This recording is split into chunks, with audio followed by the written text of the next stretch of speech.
nó cá nhau rồng nó trong phi sẽ đời nó bé giờ tôi một là cá nhiều nè gặp lô bó sport này bọn tụi nó lô khỏi khử tụi nó chỉ là sport nè đồng trong một là cá đồ bó bị nó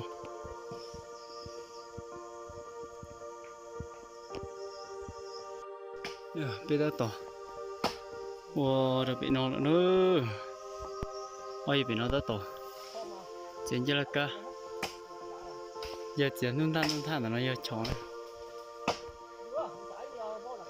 cho bé một sấy nè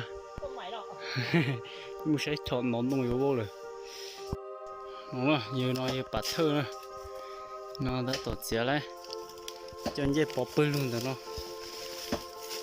giờ bé chó ô mũ vị thầu y chế to chả nhiều nọ thế nào chưa mũ vị đó rồi nó giờ chó nó toàn nón đông ô vô kia rồi luôn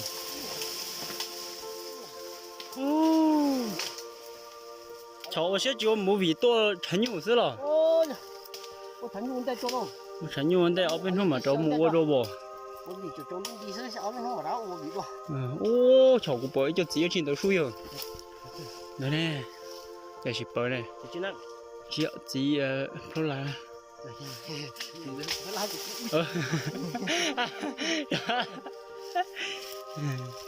Ai da. Nó cũng kế chấp tôi đi cháu. Không rồi nha. Cháu lên cháu. Cái bỏ rong lúc cái chia bỏ tí. Bỏ cái lúc gì nào hả? Nó chỉ bỏ à? Nó thường đỡ nó. Nó chỉ bỏ rồi. Đây là sao? Đấy nè. Đúng cái căn này mang được có gì bỏ kia thôi. Nó chồng đến lúc gì nữa nè. Ôn rồi sao? Lúc rồi. Nè. Trời ơi, chị nó mà cho nó bên à? Nó, mua, đây lúc lâu rồi. Mua đi trà thế là trà. Đây còn khá đó. Nó gì là hoa chỉ chức năng, ít chiều chỉ đi bắt kỳ, ít chiều chỉ phát lạ. Đấy sẽ được hoa chỉ thôi. Đấy chiều chỉ cho to ra. Lâu chưa về nhiều. Chỉ cho sử dụng lắm đâu. Nó kia bảy kia nó sao? Các cô mỗi trà. Nó tổn nồi hơi của nó rồi. Nó đúng. Nó tạo ra cái xía này nó rồi, nó vẫn nó mà hơi của. Nó có hơi ổn định nó là như này. Có một tang là xía tiêu à. Chơi chơi. Có một téo. Nó ha. Nó chơi cái tông cũng mua. Nó đã cũng mua được 2 tiêu.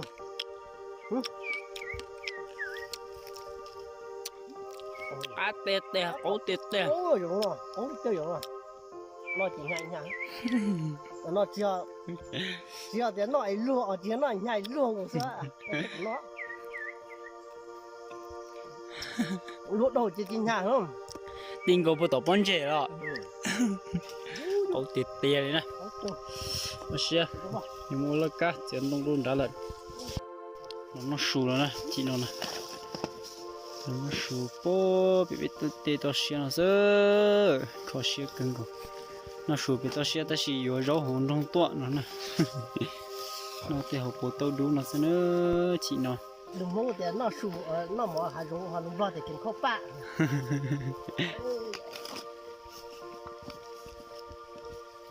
Tê cứ hà nó mà chơi gì sẽ nữa khó xe cưng cô đi.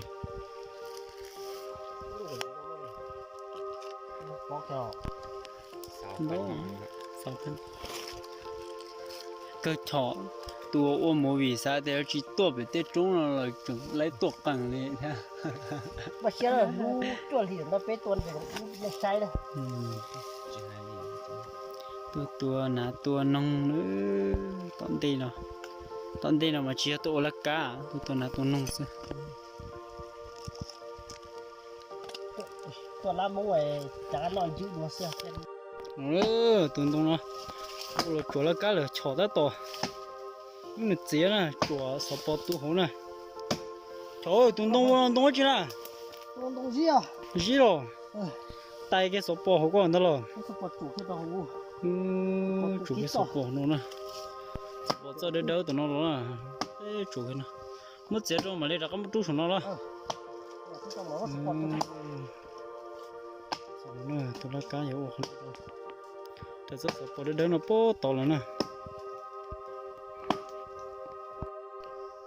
giờ cha bố tao là rồi tao nói sai cái người đi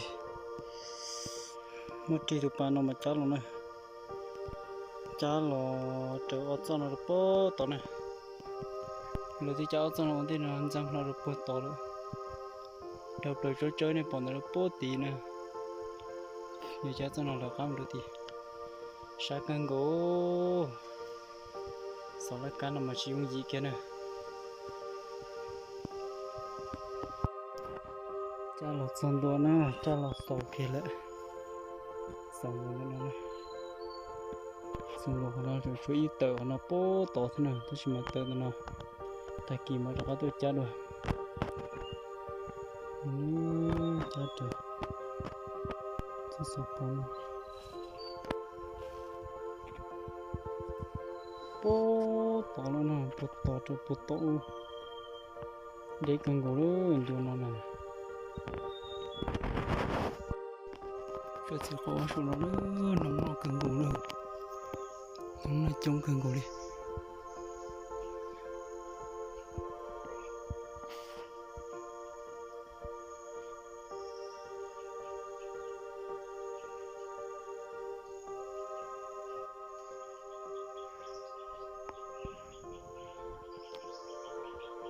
xe thay chỉ bộ lên nào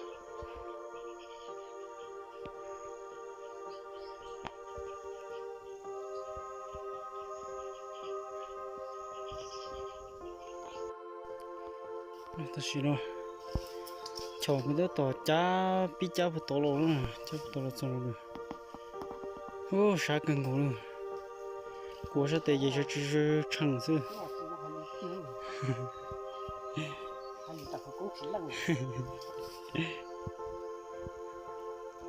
sao cần có trong bao nhiêu sự nữa nó chỉ từ dùa một số số chú còn chú gì ít từ mà làm chưa trâu đi nó nè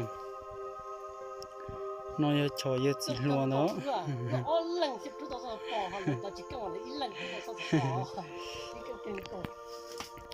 ôi giờ nó yêu ít chỉ luôn à cho yêu chỉ lâu giờ đến đâu giờ nó giờ chỉ luôn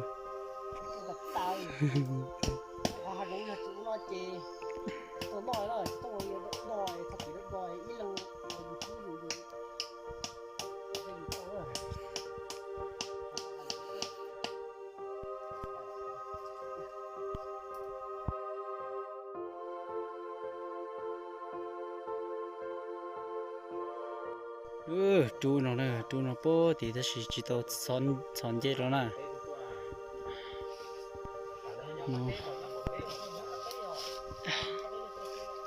rằng nó bố bị nó bố to rồi đó để cần ngủ giờ ta này nó trời ơi tôi son dễ gì đâu là nó trâu thế lý nè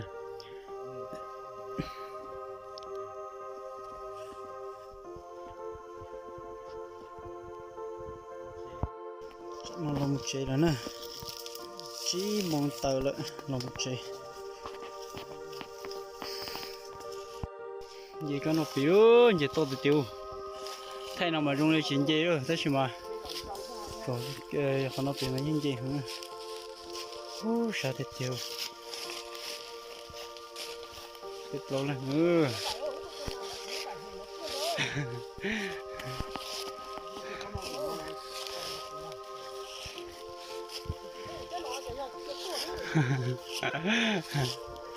cho phí lâu nó cho phí lâu thôi ô sao chọc lưỡi nữa